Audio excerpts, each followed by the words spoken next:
My guest today, I've been hearing about for 32 years. Dave Chappelle met this guy in 1993 and then told me one of your jokes that I repeated to my girlfriend a week ago about selling cocaine and selling crack having different sentences, that you got 10 years for selling crack and 5 years for selling cocaine. No, the joke was, I'm trying to remember. No, it's worth it. Cocaine, you got, I forgot how it went, but the thesis of it, more or less, was you get 25 years to life for crack, and then you get 5 years for cocaine, and it's the same amount of weight. The only difference between cocaine and crack is the baking soda. So if I sold crack cocaine, I have to give them, here's your cocaine, here's your baking soda. You got to cook it for yourself. Yeah, you got to cook it for yourself. Yeah, because they give you an extra 25 years for that recipe. Yeah, you go. Yeah. Was that your first great joke? Do you know what I mean? I mean, no. Did you consider it better than your other joke? Yeah, I had. I mean, I had a lot of them. You had a lot of good jokes. Yeah, I have a lot of when it's poignant like that. I try to find when I do right, and I try to make that the standard. Right. Oh, yeah. Like literally that joke? That joke. Okay, good. Because I was going to say, standards. I kind of do too with that joke. Yeah. Meaning, like, if I can write a joke that's that good, that's like that logically, structurally sound. It's like, remember Chris Rock's joke about James Earl Ray? Yeah. Remember that he had a joke, Chris Rock had a joke about James Earl Ray. He's the guy who shot Martin Luther King, and everyone has Martin Luther King's birthday off, including James Earl Ray. So the joke was about James Earl Ray walking around prison being like, I'm the only reason we have off today. Yeah. None even bother saying. And that was Chris's first like great joke, and it was like, and then he figured out a way to do an hour of that. Right. And I would suggest you've done the same. He has a Netflix special, Earthquake does. What's it called? Legendary. Legendary, yes. Yeah. 37 minutes, guys. The perfect length, and he's got excellent jokes, and you had a Showtime special. Yes. Where you fucked a joke up and you kept it in. Yeah. And it's so goddamn funny. Yeah. Because it felt like you were in class at school. If you know what I mean. Netflix was the first special that I had that was properly financed. Okay. So when Showtime did theirs, you was on a structure. You know it as a comedian. We got to get it that way. Right. And you have one shot. You can't. You ain't shot, getting. One take quake. You know what I mean? And you didn't have different people there that had your best interest on it. They just wanted the product itself. Yeah. So when you get to a certain level that I am now, then you can do 2 or 3 different shows to get it done, and it's a more relaxed form now to do it now than it was previous. Yeah, everything was riding on the you got you had like one shot, and the audience leaving. You're not going to get pickup. You're not doing anything. Yeah, it was under tremendous outside pressure to have to do it. And then I was in a totally different mindset then than I am now. It wasn't even that long ago, though, right? It was 10 years? I don't really know how long that one was, to be quite honest. Well, what did you're in your 50s, so what did you think was going to happen? To be honest with you, I thought personally, previous comedians in our field, once they had successful specials, certain things came along with it. TV show, book deal. I'm talking about before Netflix. What did you think? Were you like, because you were always so goddamn funny in clubs, and like, this dude, I've never seen this guy do even medium. You always crushed. So were you frustrated? No, because you always made a good living. a great living. Yeah. And who was I going to complain to? Because I was doing the best among everybody else that I'm around. You know what I'm saying? My friends, my family, I'm doing well. Who am I going to complain to? Yeah. And then it's a constant reminder of that I am doing well by the circle of people that I'm around, you know, that my friends, my family, financial, on the financial point, not on success-wise, is not doing as well as me. So, you know, there's nothing to cry about. And then you also understand what you're dealing with. What we deal with is subjective. What's funny to one person, not funny to others. And also the people that I was telling my jokes to, who found me so funny, didn't have the means to be able to advance my career. You know, that's one thing by not performing in mainstream comedy clubs. Because you would do like urban, but also like southern rooms, southern cities that like, as a white person, I barely heard of. Yes. But it's like, I'm sure you're doing selling 1,000, 2,000 tickets. Making a lot of money. Yeah. But no one in that audience able to take what they've seen and be able to further my career. Yeah. Give me a TV show. Had I did the same thing and just stayed more here in LA or New York, where people that will be able to see my talent would be able to expand my career. And you didn't really care. I mean, I don't pander. No, I know, I get it. But I don't think you'd be pandering in LA or New York. But I'm saying you were just like, this is. To be honest with you, I mean, if you go to LA clubs, when you see certain comedians, you can tell that is not what they're like. Yeah, that's not their demographic. Now, when you say comedic demographic, you understand? Yeah. Ideologically democratic, but they're there for hopefully someone that sees them, that has the power to give them TV shows and the rest of it. And you never cared. No, it didn't seem like I would like to have a show and a sitcom and this and that, and because it seems like the world kind of changed more to what you've been doing, meaning like just crushing and being like a sprinter, just like sprint, and you just sprint and it's like, oh fuck, he's very fast. Where it used to be like, can you come to our sitcom and you'll have a dressing room and all that shit. To be honest with you, you just think, you know, that if you continue on to do high level work at a high level, somebody will recognize it and make that call. I've seen this movie about Michael Jordan, Air, and I forgot the white actor who's that played it, but he was the man that was willing to sacrifice his career to give Michael those tennis shoes. Yeah. And I think Matt Damon played the carrier.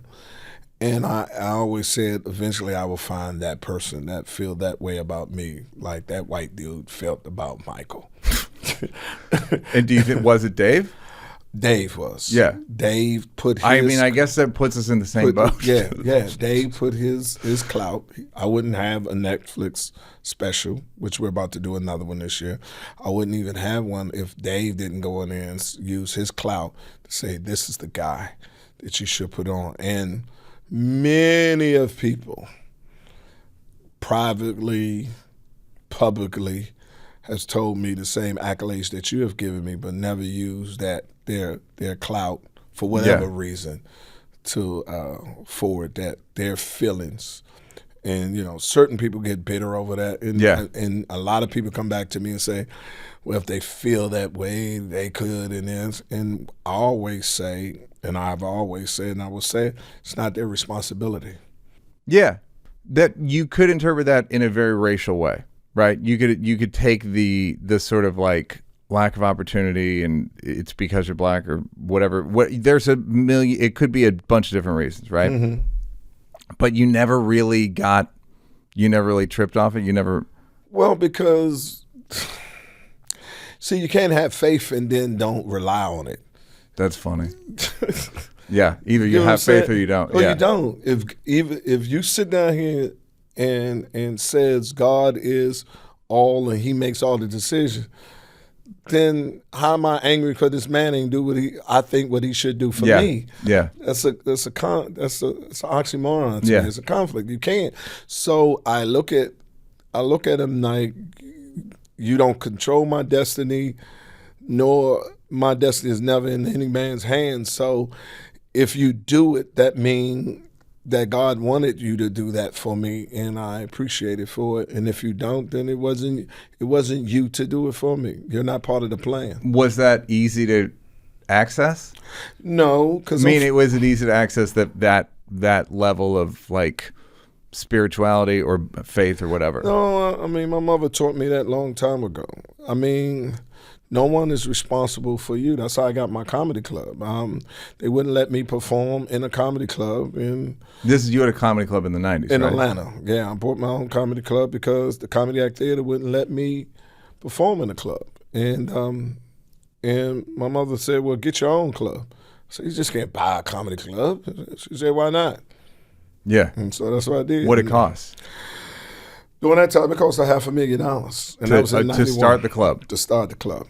Me, Uptown Comedy Corner, me and Gary Abdul, we had an investor, and that's why it was called Uptown, because it was in Buckhead. This was before black people start really patronizing Buckhead in Atlanta, and I was just coming there for the first time, so I didn't know the stigma. Was this sort of like the tip of the spear in terms of like getting more black people to Buckhead?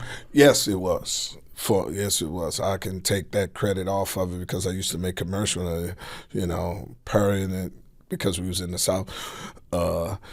Come on, let's go to Buckhead. You weren't supposed to be up there. You're going to be in trouble. Yeah. We deserve to be in Buckhead. Come on up there. Oh, I don't know. And, Yeah. Playing it on it like you got to kill that mindset that, certain places we wasn't allowed. And I'm being from Washington, D.C., I don't succumb to this mentality. We're allowed anywhere. I didn't know the line is there, and it was just a known that you shouldn't be there. Did you know it was going to be $500,000? No. What do you think it ended up being? 500? Well, the first thing is we was trying to find investors, and I went to everybody, Deion Sanders, everybody on it. But Gary found this. His name was Tom. He was a plastic surgeon. He fixed all the ugly chicks' face and damn big titties in Georgia. He was one of the biggest plastic surgeons. So he gave us some money and said, "Listen, y'all, I'm gonna give y'all $25,000, and y'all go and flip that out, throw some shows, and if you come back and show a profit off of that, then I'll do the rest." And that's what we did. We went down to Birmingham and the rest. That's where we ran into Ricky Smiley. So you produced your own shows. Yes. Who was on? That's how I met Gary. Gary Abdul was producing his own show as a comic. And he was doing them like in Taco Bell and stuff like that, Taco Max, just renting out go to the hotel and talk to the beverage manager and ask them, hey, can we put comedy in there? That's when they had coconuts way back in there and renting those out. So we showed a profit from there. And once we flipped the 25 and made it to 50 to 75. He gave us what it is, and we had to find a location. We had to build it out. And how long was the club there for? Club is still there. It moved around, but this club still exists now. It's in Atlanta, Uptown Comedy Club. And you're still the owner, and you still... No, I got out of business. Me and Gary, and it's a long story. We went our separate ways. What made me move here to in the 2000 here in L.A. Looking back, does it feel bold? Yeah. But see, that's why... by the way, you haven't been doing stand-up that long at that point. I hadn't done stand-up at all. I was just starting out. So you've done like 5 shows, and you're like, you know what? Yeah. That's wild. Yeah, because I wanted to work. I was doing like a little circuit with coconuts, and I forgot the other promoter. The circus down that they're sitting down there. But the more or less, I entered Gary into the Black Comedy Club circuit. I mean, what it was doing, I took him to the Comedy Act and said, if you want to open up a club, you don't need to open up a white club because you had the Funny Bone there and the Punchline already in Atlanta. I need a real black comedy club. And at that time, Comedy Act had 400 seats, and they was booking the same comic for the whole month. And they didn't have food or nothing, and only had 4 waiters. I'm like, all we got to do is put that. Plus, they was in a part of town that was very I just say challenging. And For everybody or for black everybody, people? For everybody. Got it. Sexuality wise, Got it. crime wise. Yep. And so that's why I said let's move it and name it Uptown. You know, and the club didn't have food, so we got food, Better Place, Valet, up it on there, and that's what we did. What were you doing? What was your life like before that? I was in the military for 9 years. I was going to do 20 years. I keep telling people, but the war broke out. So, And you were like, you know what? I got to get out. They fighting for real. I don't mind practicing for fighting. No, I practice, but when a real fighting, you need a real soldier. So I loaded nuclear weapons, 4.62 for about 9 years. What did you think your life was going to be then? It was just like I always do. I didn't have plans. I was like, this is the best decision today until another decision comes. You know And what you I mean? still live that way? Yes, I do. Is that I guess that you don't know any other way. Well, I mean, again, if you're going to have faith in God, it's up to him. Why make a plan? Because he determined where you're going to be. So I wake up and just be as productive as I can for that day and forget about yesterday and appreciate today, and hopefully I'll see tomorrow. This is an ad by BetterHelp. You know how work is stressful? It's stressful. It's like that's why you like going home. That's why you like taking vacation. Work is probably my biggest stressor, as a matter of fact. I worry about where I am in the pecking order.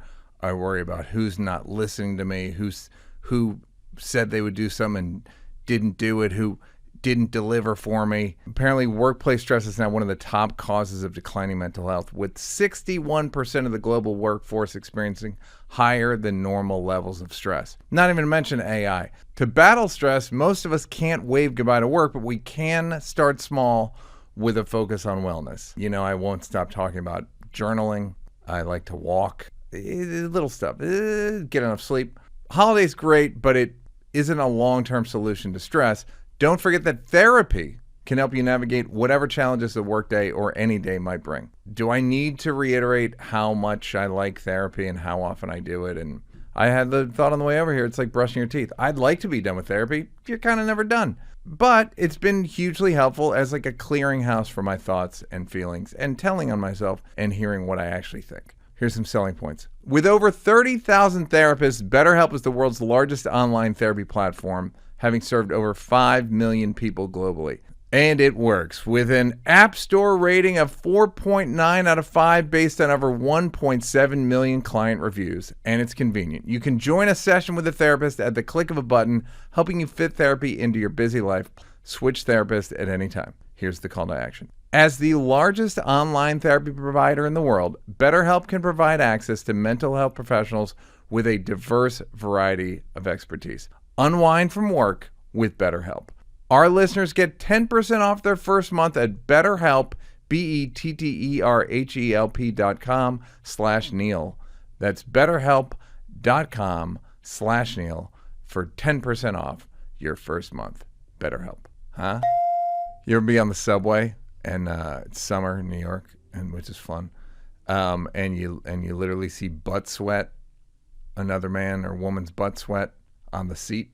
Well, it's time to rethink how we're caring for our swampiest body parts. It might be time to get your ass a Tushy bidet. Again, this is another one of these ads where I'm already talking about it. I just did another commercial and I gave away 4 bidets. I think I gave away 6 bidets. I can't say enough about the Tushy bidet. It's simple.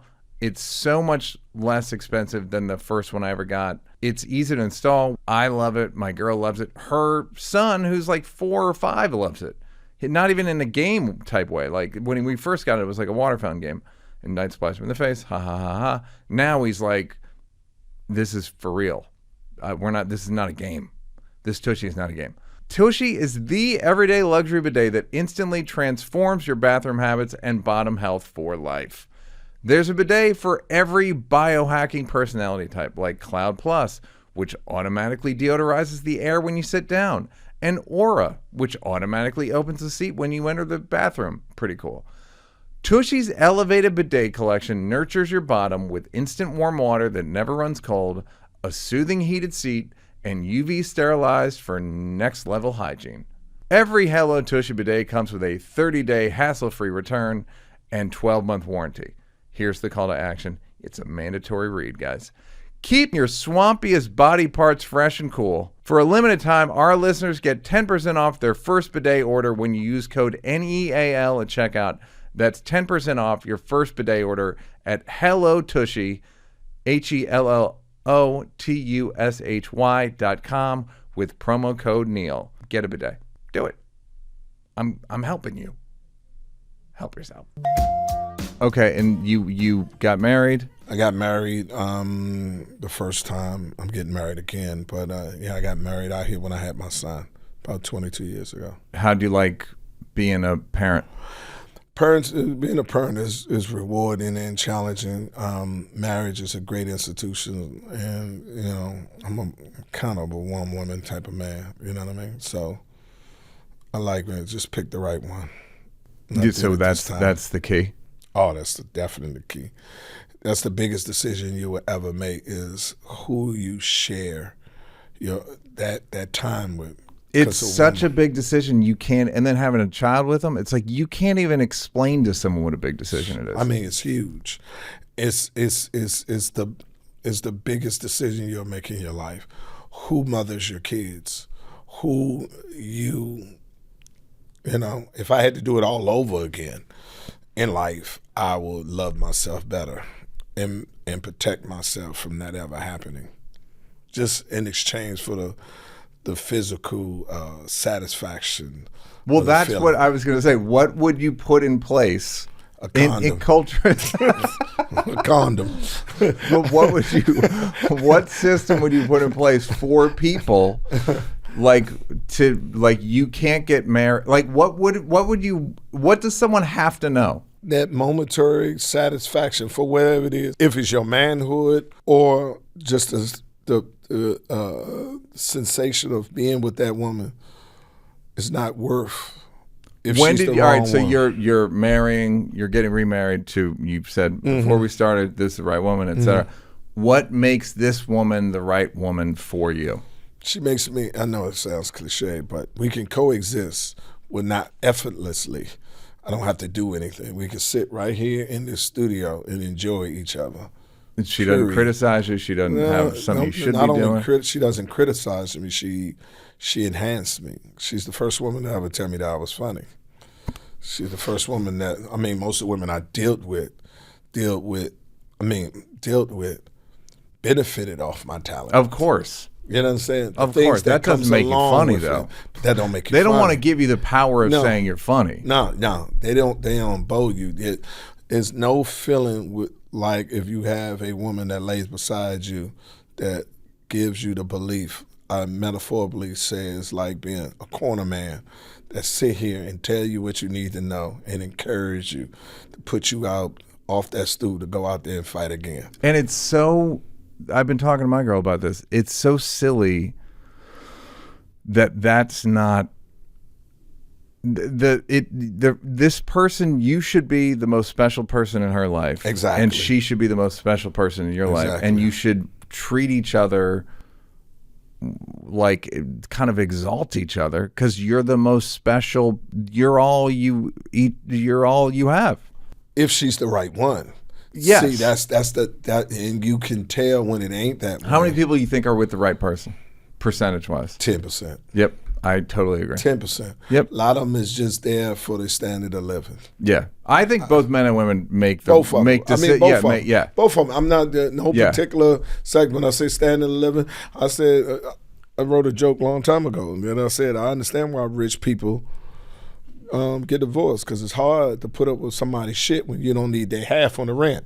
Yeah. You know what I'm saying? Yeah. If I do not need you for my standard of living, I'm not just talking about financially, just for my psyche, whatever on it, it's easy to replace you. Yeah. Because the need for you is minimal. I can find somebody else that somebody doesn't think I'm that funny. Everything I can, but for her, she's my soul to the point that encouraged me. You know what I mean? It's like a good coach, man, that you hear players say it all the time, that we'll run through the wall for our coach. Yeah. You know what I mean? That's when you have a good woman that motivates you to want even to exceed because she believes in you. Did you find it strange when she said you were funny? We're like, are you still waiting for the other shoe to drop? Where you're like, No. I feel that way. With my No. girl. I'm like, I don't. You're not mad? No, because I don't wait for the shoe to drop because it's the right pair is on. I've been with so many, and I say this, no disrespect to any woman I ever been with, but had I known because you chose it. Yeah, I chose this. But I didn't know either that this exists. Now I have something to compare to. It's not a myth. You know what I mean? What do you, because I've been talking to my girl about this, she's a therapist.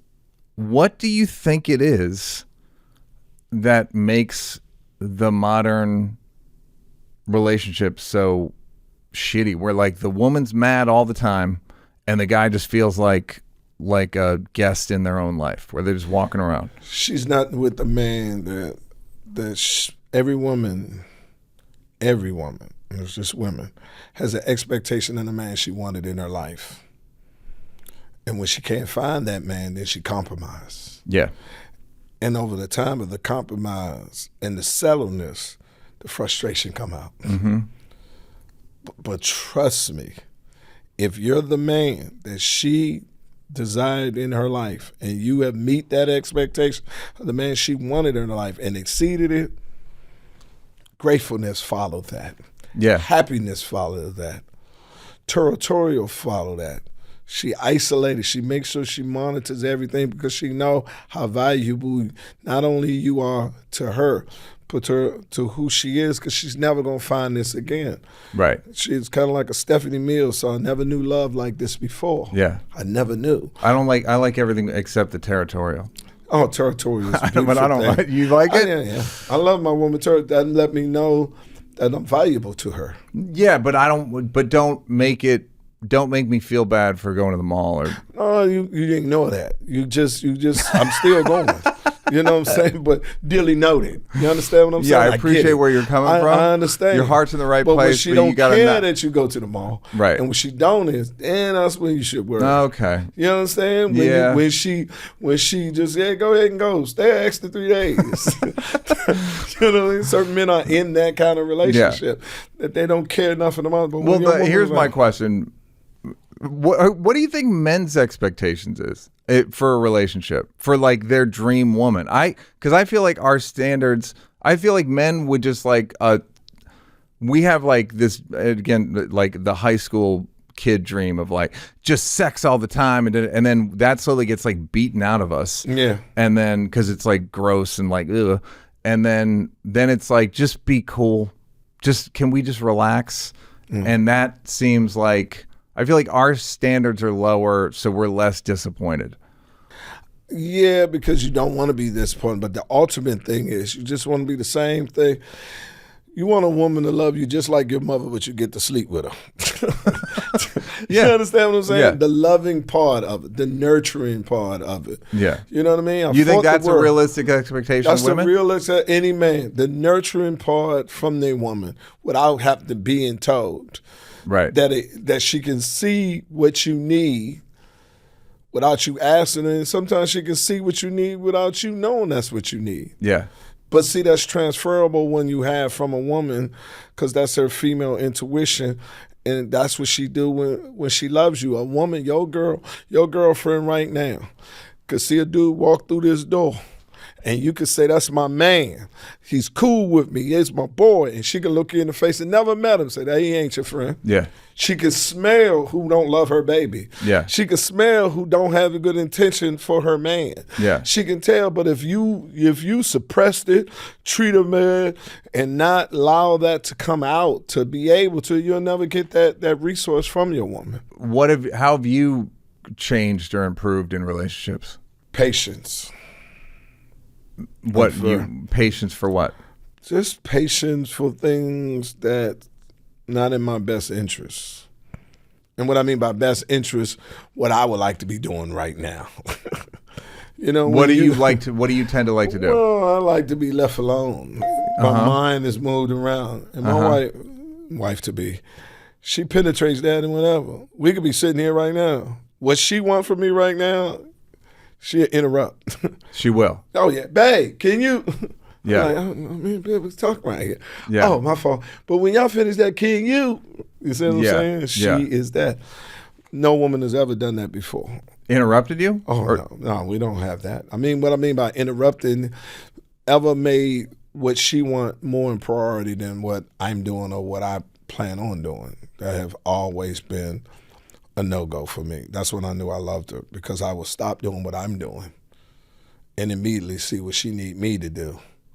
Was it like a boundary you had to set in the past? No, it was just the flow of the growth of that's what she needed from me, and it's transactional. Did you resent it? Did you resent it? Oh, I still do every day. I told her the other day, I'm about to buy you a slave. You know they're going cheap right now. So, because she asked me so many different things, and you need a slave. And the expectations aren't too high. Well, no, if that's what she needs, I'm still going to bark at it, but I'm still going to do it. And she doesn't care about the barking. Oh, that's helpful. She don't pay no attention. She don't care. Whatever. It's like your mother talking to you. I don't feel like killing up. Yeah, you can say all that, but you're still gonna clean that room. Yeah. You can cry and pout and throw your toys on all that, but that room better be clean. And do you think women in the past kind of let you be because they didn't care about you, or they were scared of interrupting you, or what? That's a good question. Maybe they didn't want to rock the boat. They didn't want to mess up the relationship that we had. But that would distinguish them from her. She never had that fear. I'm not afraid that even if it comes to the point of losing you, this is how it's going to be. And you admire that strength. Yeah. I do. You know what I mean? You admire that. She don't kowtow. Even though I am who I am and I take on the burden of most of the things that handle for us to have this standard of living and the things that we able to enjoy, but she runs it, and she don't contribute a dime to it. So usually when you deal with a man with those different variables, I'm the boss of them, but no, she runs it. How have you changed as a person? Like in your life, like what areas did you need to improve?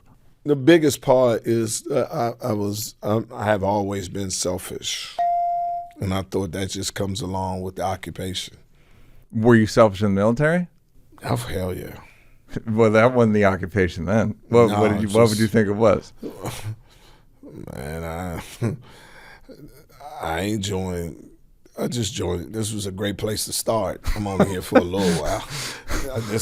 I don't see myself being here for this long. I just wanted to get out of my mother house and kick it around and see the world. Yeah. Soon this job is going over. This is a temp job. Yeah. So all the other things that you selling, it doesn't apply to me. Oh, so you were like above it? Yeah. You know what I'm saying? Did people resent you for it? Yeah. I ain't give a damn. Call me slouch, skate, quake, skating, strobe. All those things, but it never bothered me because I'm just waiting for the next thing, whatever I suppose we do to formulate. So did and you've tried to become less selfish? No. So you just notice it in yourself and you're like, oh, I'm selfish. Yeah, it's a quality I only do things that I know I'm good at. I think most men are like that. I think that's why I tell it to my girl all the time. It's like guys go to work because they're good at it. Yeah, I don't. Like I was an average basketball player, so I stopped playing basketball because I was average. Yeah. I'm a different type of. I have a different mindset. I believe personally that in life you should concentrate on your strengths and work on your faults and your weakness after you mastered your strengths. And if you don't have time, we are all beautiful, flawed people, and that's your flaw. Yeah, you know what I'm saying? God told you you're a flawed person. So these are the things that I'm not great at, and I'm not going to allow you to make me feel not a total person or not a great person because I don't do this well. And I'll never succumb to that. Well, work on it, and you need a sense of accomplishment because you have overcome that part of it. fuck out of here. Yeah. That's just weakness on it. I'm going to put all my energy in what my purpose is or my strength that what comes on it, because we only got one life. And why would I use up all this time for something else? I'm assuming the thing is there anything besides comedy you're good at? I'm good at a lot of things, but right now, comedy is the most important thing, because it is what's gonna solidify my standard of living for the rest of my life. So I didn't have the privilege or the blessings of having shows, a TV show, a movie career, or host any of the many game shows that we now can host. Game shows, the historic black shows, Def Jam, Comic View, Apollo. Mine has always been grassroots. Yeah. But when you're doing grassroots, that takes enormous of attention to your. You know what's funny? You seem like the same age 30 years ago. Do you know what I mean? Right. Like you seem whatever age you are now. You've always appeared like that to me. Okay. Other than the gray, maybe you didn't have gray before, but like you look the exact same to me. Yeah, I believe in rest. I say a lot of people in our profession say they rich, and then you look at them, they got the old face. Yeah. And I be like, you don't got to be doing this. The hell wrong with you? With all these bags under your face and look like you ain't sleep. You can't take it with you. Yeah. You know what I mean? Yeah. What? Listen, there's no reason for you to be stressing your face out. Yeah. And going through all of this. Yeah. And it's changed for what? Yeah. You understand? I personally have not accumulated enough money that I can get off the road and not do it. But once I do, believe me, it's over. Yeah. I might do one a month. Yeah, for or what? one every 2 months. Yeah. I'm not jumping on a plane every weekend and flying in from Miami one weekend. You in Lennon, and next weekend you in Chicago with a fur coat. For what? Man, listen, man. Work, take care of my body, rest of it, get ample sleep, drink water, keep your stress load down, make sure your diet is there, and no. So you're not trying to die on the road. You're not trying to die. You're not trying to die at O'Hare Airport. I'm trying to die in my woman. She hates that joke. That's fine. I just said I want to die right in here. Yeah, great. Right here. Just roll, push me over and tell them come get me. Have people? Did you know you? So people in the military told you were. Did your family tell you were selfish when you were small? No, we come from a big family. You had to be selfish. Yeah, so, I'm one of 10. I'm the youngest of 10. Yeah, so like so I'm right there. You can't identify selfishness if you one of 10. That's called survival. Yeah, you know what I mean. So you survival. Right. Yeah. So that's why I hate these. That's why I said, and I used to say this a long time ago. Playing kids destroy the world. Playing kids. That's very funny. Yeah. Yeah, they destroy the world. How many in your family? It's 6 of us. So selfish. What are your other problems? I'm not attentive. Yeah. With names that, it's do no you disrespect. Okay. Do you when I direct stuff, I have everybody wear a name tag. Mm-hmm. You should do it on your special. Have the whole crew wear a name tag. Okay. Because then you can just call them by name instead of like, yo, my man with the thing. Right. And people think it's inattentive. It's like, I just don't. Yes.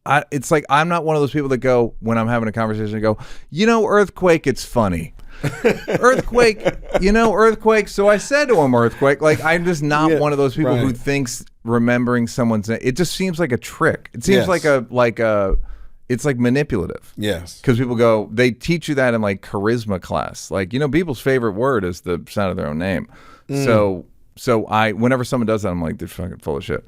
So, but I don't think I just also think it's like the way my brain is lined up. Right. I don't remember people's names. I second guess them. I'm with you. I second guess. If it's Greg, then I'm like, is it Rick? Yeah. So I forgive you for being. I mean, I'm terrible with it. I mean, and I try. I stopped trying. I really did. I mean, it's not my thing. And how about birthday? How about like your wife's birthday, anniversaries, your kids' birthdays? I'm terrible with that. Like, I know all of these things, but we don't celebrate designated days. Like playing kids. Like playing kids. Yeah. Like with birthday, yes, but like Valentine's Day and Sweetie Day. I tell them I don't need no designated day to tell you how I feel about you. I show that every day. So I boycott those. How'd she feel about it? She loves it because she loves the other days. Yeah. Because she knows that I do those things just because for her. And anybody can buy you roses on the day that was designated for you. How is that showing that they love you? Yeah. It was told. It was mandated. Yeah. You understand? Show it when you just come home and they're there just because they thought about you. And it was a Tuesday and it happened to be March 7th. Yeah. I don't want to give you be attentive the day everybody's being attentive. Yeah. It's corny. Get corny to the motherfucker. Let me tap on out of that. So I've never succumbed to that. And with every woman? Every woman. Some of them didn't.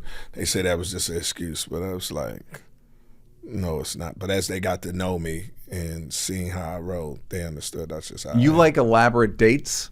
I do because I'm elaborate to the point I like good food and great company. So the best way it is, I always say is when I take a woman on a date, when I was dating, was I allow them to pick the restaurant so they already satisfied. I tell them, you pick the restaurant, you pick the place, I pick up the check.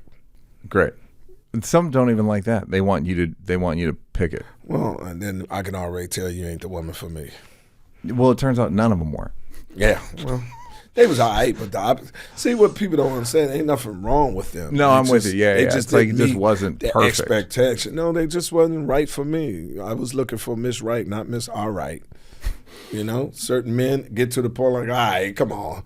Yeah. You're the best thing out here. You know, you're 8 out of 10 of things I'm looking for. I also think the thing that we were talking about earlier about like the one of the common mistakes is the lifestyle one, but it's also I've invested so much time. Yeah. And it's like, no, I don't believe in that either. I can't. Like people can't start over. It's like, dude, start over. No, I mean today. Yes.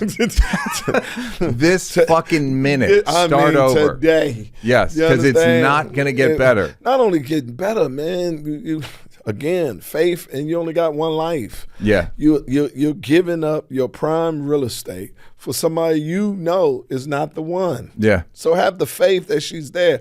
And as long as she's there, you're not going to be able to find her because she's occupying a place that your woman's supposed to be. And that's what every woman that I have ever broke up with, I said, you need to find the man that's supposed to be with you. And you're never going to find him if you're laying up here with me. So you need to go find him like I need to find. You need to find your Mr. Right. I need to find my Miss Right. I've used that approach, and I think it's about as good an approach as you can use. Yeah. To break up with somebody. It's like, this isn't it. It's just not it. Well, you really don't have to break up. You just see, the good thing about our jobs is we just get busy. You know what I mean? Uh-huh. If like I tell a comedian, if you apply everything it is to be a great comedian, you don't have time for messing with women that has no substance. Yeah. Because it's only 24 hours in a day. Yep. You know what I mean? So you really have to find that person. You know what I mean? Because that's the only reason it don't make sense to be productive. Hey, you know how you're probably a guy for watching this. You know how girls won't wash their hair? Sometimes you're like, what's with them? You know why they don't wash it? Is because most shampoos get rid of all the natural oil, and then your hair lays flat and it doesn't have any volume at all, which I never really thought about. So I got some of this modern mammal washing product. It's great. It basically, you just put it in, count to 5, wash it out. Super simple. And it keeps all your natural oils, and it's way better than any shampoo you're using. So now I use this instead of shampoo. Shower is shorter, and it doesn't get rid of the oils. It's just much lighter. It's more moisturizing. Doesn't dry out your scalp and hair. It basically just like keeps the natural biodome of your head going. It doesn't distort your natural oils like a shampoo would. And legit great. I wish you were here right now. Man, I would have you smell my head. That's my biggest regret, is that you're not here right now smelling my head. Modern Mammals. Really good. Use it. I used it this morning. You use it in a few days, yes? Modern Mammals. Guys, going online without ExpressVPN is like leaving your blinds open at night. Anyone can watch what you're doing, and you have no idea who might be out there lurking in the dark. Plus, you have no idea what you're going to do. Not a lot of good stuff happens with you and the internet at night, let's be honest. You're going on the wrong websites. You're not going on any volunteer websites.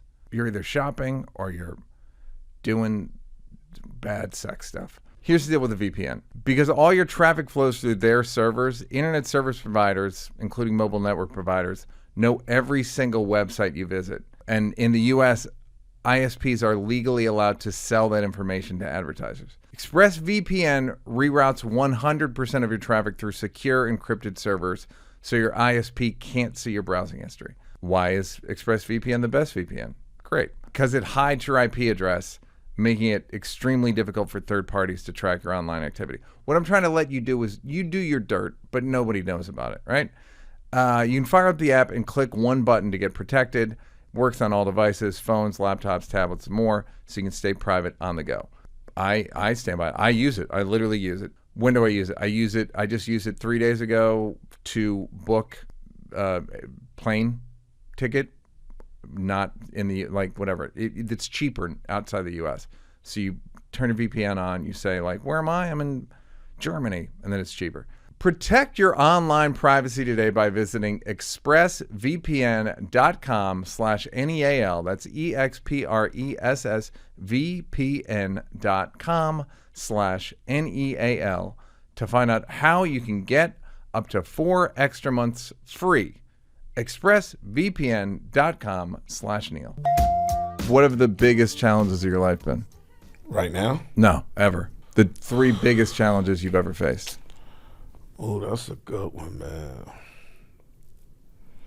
One lately is understanding a lot comes with this. That's why I think God didn't give it to me earlier. How do you think you would have handled it? Well, I'd be dead or locked up. From drugs or fighting somebody? Well, just for the disrespect that men do, that they would never, ever do in real life. You know, the squawking, the talking, the different things, you know what I mean? They squawk at you? You're talking about just people on the street or restaurants or whatever? No one ever squawks in the streets to me. It's the internet, the thumb. You can't even look at that. You know, no, you can't. I don't. It's usually somebody else around you bring it to Right, you. Exactly. You know what I mean? Yeah. I'm not, if I wasn't in entertainment, I wouldn't even be even in social media. Yeah. You know what I mean? I remember Dave saying, why would anyone tweet? And I couldn't, because he was famous before Twitter. Yes. So I was like, yeah, to him, it doesn't mean, it's like, what? Like he couldn't get his head around it. Because he's from D.C. and we the mentality is this. You must already accomplish everything you're supposed to do in your life for you to be sitting here telling what another man should be doing with his life. Yeah. That means it's equivalent to metaphorically looking at somebody else's house dirty and say you need to clean your house. Yeah. And yours ain't clean. Yeah, it's a glass house. You understand? Yeah. You finished cleaning yours?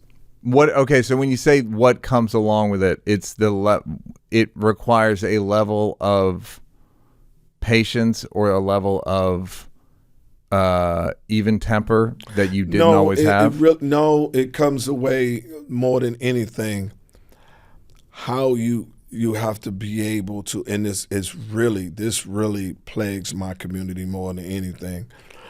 Where we come from and way we was taught is contradicted. Is totally different than what we go through now. In other words, we don't allow, when you have a critique of another man, you bring it to another man, and you have to deal with the consequences of telling that other man that. Yeah. You see what I'm saying? Yeah. You don't critique another man unless you want to go You're ready to fight. You over there to fix what you said is wrong. Yeah. You understand what I'm saying? And deal with the consequences of trying to fix it. Or you don't say nothing to him. You get what I'm saying? So to sit here and critique another man without even talking to that man, and that other man have to take it without, showing you these are the consequences of you just coming over here. Well, it is funny that, like, people say shit online or in whatever public and it ends up online because they know you can't really respond. And not only they know you can't respond, they know the devastation or the consequences of you responding is only going to help them even more. You see what I'm saying? Yeah. So my father told me this a long time ago, and I live by it. He said one of his friends went to jail, and he went to visit him. And everybody in the neighborhood was like, because his friend killed the dude. And he said he went to go see his friend, and his friend said, he got me. And my father was like, what you mean, you killed that motherfucker? He said, nah, I'm in jail for 25 years. Yeah. Yeah. He got me. Yeah. What I didn't realize, to get me, he was willing to sacrifice himself just to get me. I call it getting called off sides. You understand? Exactly. Basically, like, the snap count got me. I'm like, got you. Yeah. You understand? And what he told me was, saying, never let a minute cost you your life. Yeah. You know what I mean? Because everything you said about that person is true, but he got you. Yeah. And even though he's dead, he no longer exists.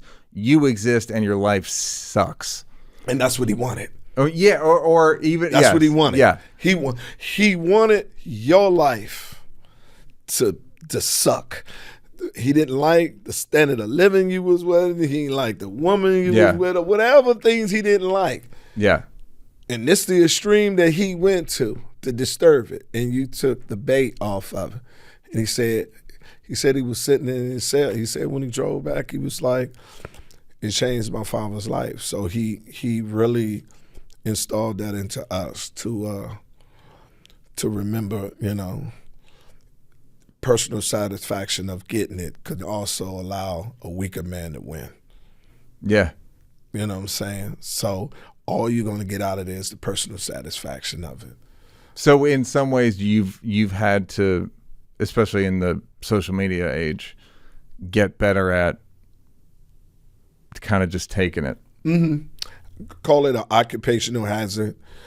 Able to compartmentalize it, and more than anything, what you say or what you do or who you are, what you say or what you do on, so it's none of my business, and it's not my business to make it my business. And that's what I do. And that's the only way I was able to digest it. Yeah. You understand what I'm saying? No, I know exactly what you're saying. To digest it, because it was very hard, because this is how you've been raised. You have been raised for the personal satisfaction. How dare you? Yeah. You understand? Man to man. Because if we man to man, you wouldn't have nothing you could do with me. Yeah. I know that, and you know that. So I have to take just that comfort of knowing that and let it go. I know, but God damn it. God damn it, man. It's so... you don't even know it. That's the only time me and my woman had problems, because I went through that and she never seen that part of me. Yeah. And I had to break it down to her. And once she seen it, then she understood it and helped me to come to where I'm at today with it. So I'm cool. Are you of the mind, because the thing of you call it petty, you can call it vengeful, in some ways, it's self-care. Yeah, it is, but it's the fabric of a man. Remember Heat? Robert De Niro could have got away. Yeah. Had to go back and kill that dude. Yeah. You understand? Yep. Had his woman waiting for him. Yep. He got off, he had to go, but he had to go back because he needed that personal satisfaction of getting him. And that's what you have to relieve yourself of. And true men who comes from that ilk have to learn to do that. And I always say, because I watch a lot of crime story, like first 48 hours, after the first 48 hours, on the stand, all that stuff. That's my true TV, crime. True TV. Yeah. Oh, I love it. Yeah. And what Court I TV, always, I always say I will always like to be the fly on the wall when that man comes to that conclusion that the decision he made, for whatever reason, cost him the rest of his life. Yeah. And then he has to evaluate it. Was it worth it? Yeah. You see what I'm saying? I mean, I think the only time it's worth it, and I'm sure you've watched the same amount of videos, when a kid gets molested, yes, and the dad goes after the like, that's one of those things. I can do my time off of that. Yep. Sitting up, I eat a bologna sandwich. Yeah, what it is, I can do it. A bologna sandwich would be eating a bologna sandwich, knowing that I did the right thing, would be better than eating a gourmet meal, knowing that I didn't do everything to protect my daughter. I'm gonna put you in a quagmire on this stuff. All right. But what if you got 4 other kids? Or your daughter. I'm not talking about. Yeah, I'm not. I totally agree. Now you did the righteous thing for the one daughter, but you left the other 4 out there without a father. Yeah, you see what I'm saying? By the way, the daughter doesn't have a father either. The daughter don't have a father either. You get what I'm saying? Yeah. Back to what I said previously. Yes. He got you. He got you. Yeah. He got you. Yeah. He got you. So it's the hardest, man. And trust me, it's a lot of sleepless nights. It's a lot of I know. It's a lot of other things. Especially. Well, the Buddhist thing. There's a Buddhist story where they're like, so they just believe everything's an illusion, right? It's all like suffering is just being attached to outcomes and being attached to anything. So they have to believe that everything's an illusion and none of it's real. And then a Buddhist monk's son dies, right? And he's upset. And one of his students is like, but this is just an illusion. He goes, but a son dying is the greatest illusion of all. You know what I mean? Like like this is an illusion, but god damn, it's right on the edge of feeling real. Right. And it's the same shit with this, where you're like, yes.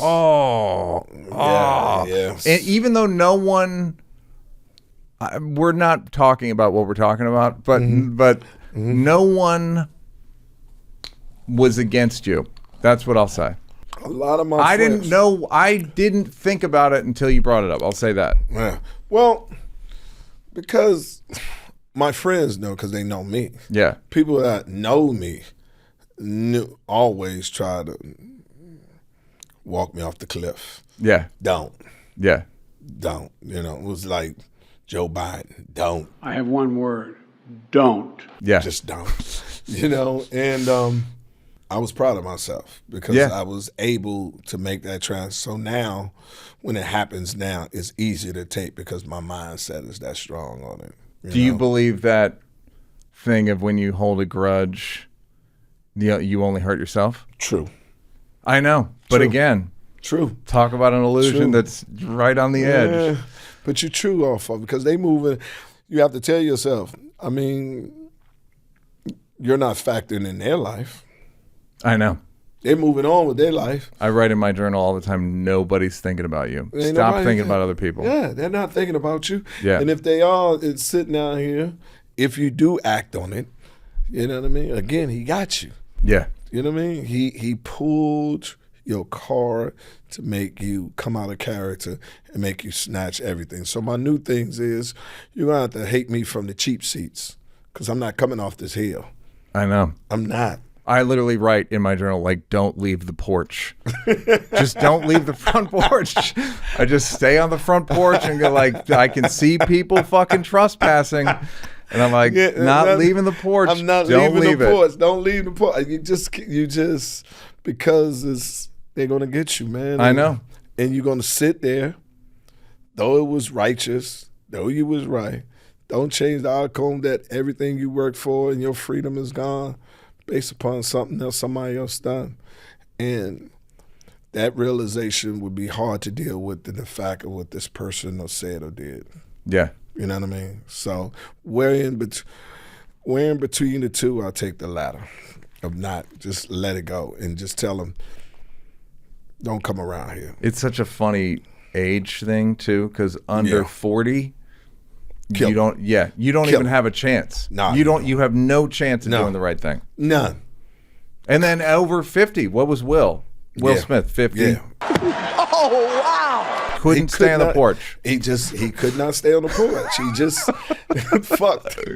Opened the gate, went across the street. He just couldn't. You know what I mean? And I know we're not tight, but I know somewhere deep, somewhere in the shower, somewhere you're like, nah. He got me. He got me. Yeah. He got me. Yep. He got me. Mm-hmm. He got me. On the biggest night of my night, Oscar, lead actor, all I worked for, all I desire to be, everything in front of the world, my image, my brand. Well, the weird thing about it, and I hate even talking about it because it's so hacky, but like he would have not, 10 years earlier, he wouldn't have done anything. He like regressed in a weird way. Like, do you know what I mean? Like really? he got, to me, it got more like the thing I'm saying, like age, he was so corporate for so long. Right.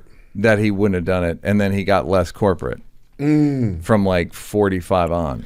I think also the accumulation of all the circumstances around him.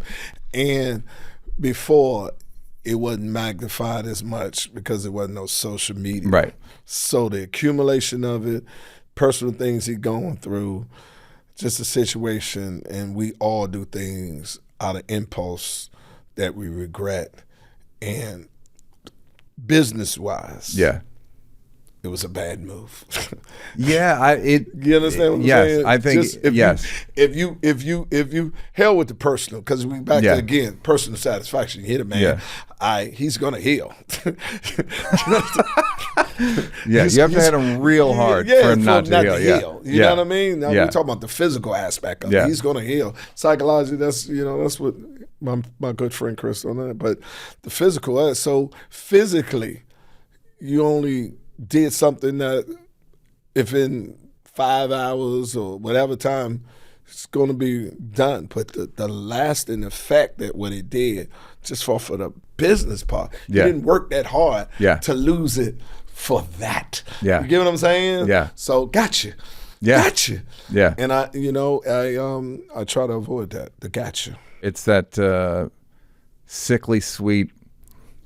It tastes sweet though. It's bitter. It's like so sweet. It's like this is almost too strong. I'm gonna tell you, George Will Brennan is a good friend of mine. He's a comedian, and he said it was such a big fish. You know what I mean? It was such a big one. Put it back, George. Let it go, George. Let it go. You should have seen it. You should have seen it. Stop, George. Put it back, George. It was right there. No. Let it go. Let it go. All right, what are your other big challenges in your life? In your entire life, looking back, what were the biggest challenges? Just having a better relationship with people that was in my life that, for whatever reason, we go a different way.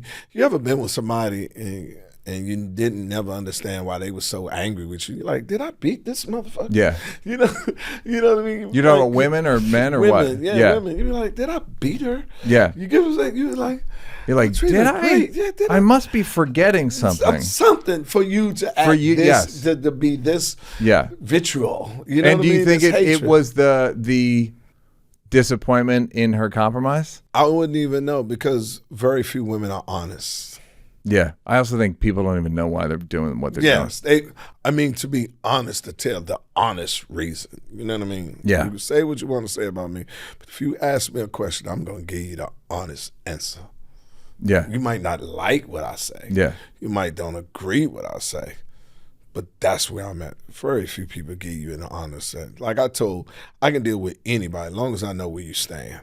Yeah. You know what I mean? Yep. The flaky people I can't deal with. Yep. You know what I mean? If you're this, you that, I can deal with you because see, I'm not God. You're not put on this earth to live up to my expectations. Do you believe people? You take people's word for shit?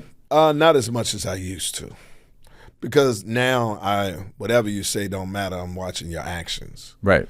You know what I mean? Yeah. But before, I believed it. Yeah, because it's hard. I want to believe people. Well, I mean, it's either or. You know what I mean? So why should I just assume that you're the worst of you? Exactly. You know what I mean? Yeah. And back again, you're not here to live up to my expectations. So it ain't up for me to test you to say, this is what I expect you should be, or this is what, if I was you, who are you? You know what I mean? Yeah. So I put that same on me. I don't do anything. So you wish that the people that the women that the relationships didn't even work, you wish that the descent into the landing was smoother. No, the conclusion. Just because you're not my woman or we didn't get to that, don't mean I should be your enemy. We can still. Well, yeah, it's also like we were together 3 years. Yeah, like we should still be cordial and good because something about me allowed you to do everything you did with me. And something about me also is giving you this attitude you have, and and with the climate that's going out in the world, I met none of those standards that you should be this angry. Yeah. You understand? The disrespect or ask you to sleep with another friend or we've all read the puffy transcripts. Yeah. No puffy things. No oil, nothing, no disrespect, no called you out your name, never put my hands on you, never asked you to have a menage a trois with another woman. None of these things. Yeah. So where's all this anger coming from? Yeah. That's why you sit back and say, I know I was getting high. I know. Did I beat this? Yeah. I had to beat her to be something for this type of anger. Yeah. You know, this kind of descent. What could you have done? Well, what to make it not that way? Done? Yeah. Like, is that a thing you actually ask yourself? Like, no. Do you ever go, I didn't look back and be like, that wasn't good. That wasn't good. No. I always give my best. If my best wasn't good enough for you, then I just didn't meet up to your terms of what you needed. And I'm cool with that. How many people do you think to that 10% of people are with the right person? Mm-hmm. How many people do you think you could make the right person or make the wrong person the right person? Do you know what I mean? Like, is there a way that you think it's just it either works or it doesn't? And we're all fooling ourselves until we realize it doesn't. I don't think you can make nobody adore you, and that's what it takes. I think they'll deal with you. You know, back in the day, especially in my heritage and my culture, and my people, a lot of our women learned to love the men they was with because they wanted the security of a house, out their parents, get their own place, a man in their life. Women couldn't get credit cards till 78. Yeah, they needed 80, that. They needed that chaperone. Yeah. That person, they needed that man on that. So that wasn't a man of their dream, but he did provide. It was more transactional. Yeah. You know what I mean? Yeah. And seeing that, coming from that, I had always said, I'm not going to do that. And meaning I'm not going to do that to a woman? No, I'm not going to do that to myself. Right. That's why, being rich, I can have any woman and she can play like she loved me because the rewards that comes along with it. Yeah. But I'm not going to do that to myself. That's why I tell a woman every time I meet one, I hope you love me. She said, I do. I said, I hope so because you're going to need it. You're going to need it. You're not going to be able to be with me if you don't love me.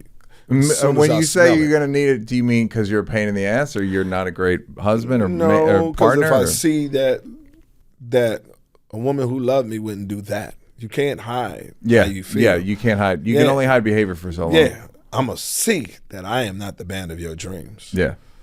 I could see if the circumstances was changed, you would be somewhere else. I could see you're tolerating me. Yeah. I want to be celebrated. Yeah. You know, and so if I notice that and I see that, then I'm gone because I've seen it. Yeah. Because a woman who's in love with you wouldn't do that. You know what I mean? A woman that really feels no other man in the world, this is the man I've been looking for my whole life, is in my presence, wouldn't do that. And like I tell them, I'm looking for Miss Right, not Miss Right now. And I'm not looking for foe, I'm looking for one. And I'm looking for mines. And apparently you're not mines. And I'm not going to find mine as long as you occupy the place where mine's supposed to be. So it's best for you to go your way, you go away, we be friends. And as soon as I tell him that, boy, so you get anger and you get all of that, and you be like, listen, I'm not going to sell myself cheap. It has nothing to do with you. You tell them up front, or you tell them eventually? No, I tell them up as soon and as then, I notice and then it. they deal with. Then they get angry, and then do they come back? Well, ain't no coming back. That's the great thing about us. And when I say about us, comedians, you have to have an invitation to come in our lives. Right. You know what I'm saying? We don't work with you. We don't hang at the same place you hang at. We don't shop at the same place you shop at. To be in our life, you have to have an invitation. You understand? So once I uninvite you, I'd never have to see you again. Yeah. Ever. Yeah. Ever. If I it is see you weird in life where you just never see so many people again. Yes. It's crazy if you see them again. Yeah, because you have to give them an invitation. You have to call them, meet me here. Yeah. Go to here and everything. But once I'm done with you, I don't have to see you no more. We might cross paths. But you probably won't even cross paths. And even if I do, I can leave. Yeah. Yeah. I can leave because we don't work together. We don't shop the place. We have the same tech. We don't keep the same hours. We don't keep the same hours. We don't have the same friends. Yep. We don't. To be in our lives, you must have an invitation. And I love that. Yeah. You must be invited. So once I decided that I don't want to be a part with you anymore, all I got to do is get you back to your house safely. Do you think you're more selfish than most people, and would you recommend it? I wouldn't recommend it, but if it is who you are, it's who you are. You know what I mean? Why wouldn't you recommend it? What, selfishness? Yeah. That's a good question. I would, but sounds so bad. But it's just like you said, self-love. I remember one time I was at a funeral and my whole family was there. And God told me, look around, you see all your family here? I said, yeah. I said, there's nobody in your family that can take care of you if this don't work. You done put yourself in a financial situation that no one can help you to help you maintain this standard of living that you got. So it's you for yourself, and you got to remember that. And that's what I am. I know. Can no one help me? I can't call nobody in my family to help with my mortgage because my mortgage is just too big. high, too big. The standard of living too big. So at that point, too big to fail. Too big to fail. Self-preservation is number one. Yeah. And we in a selfish business. Yeah. It's like golf. We don't have no teammates. You know, it's all on you. And it's like in life, you playing the course. So, yeah, I mean, but that's where we at. And final biggest challenge of your life? I mean, baby, it's cool to coexist with a woman. I really thought this was never gonna happen. How old were you when you met her? Ooh, shit. We've been knowing each other. We've been dating for 5 years. I knew her 8 years before that, so we 13 deep. Damn. Yeah, we 13. You 8 years ago or 13? I tried to hit her off. And she wouldn't go for it. What do you mean you tried to hit her off? I mean, when I met her, I tried to get her to the crib. Oh, got it. And so you were like, well, if you're not going to come immediately, then fuck it. And then, she just went into, back in the day, the Rolodex and the contacts. And those type of things. I was trying to take her to a restaurant. Take her to a better place, yeah. And I said, too near my condo, she wouldn't go. And so Yeah, like, well, then I don't take no's. Then you got to soak for 8 years. So I got to soak for 8 years. Put it in there, let it marinate.